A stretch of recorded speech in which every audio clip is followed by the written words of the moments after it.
आज गांधी हॉस्पिटल के डॉक्टर्स और स्टाफ पर हेलीकॉप्टर के जरिए फूल बरसाए गए। कोरोना वायरस के मुतासरीन का इलाज करने पर इनकी खिदमत पर शुक्रिया का इजहार करते हुए फूलों की बारिश की गई। हकीमपेट में वाक़ हिंदुस्तानी फ़िज़ाइया के स्टेशन की जानिब से ये फूल बरसाए गए। कमांड ऑफ ग्रुप कैप्टन के एस राजू मेडिकल और ग्रुप कैप्टन पंकज गुप्ता की जानिब से गांधी हॉस्पिटल व मेडिकल कॉलेज के स्टाफ पर फूल बरसाते हुए इनको सलामी दी गई।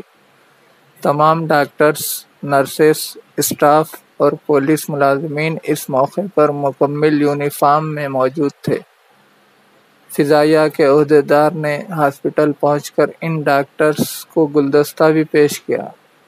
वाज़ेह रहे कि मरकज़ी हुकूमत ने कोरोना वायरस के मुतासरीन का इलाज करने वालों को इस तरह तहनीत देने का फ़ैसला किया है।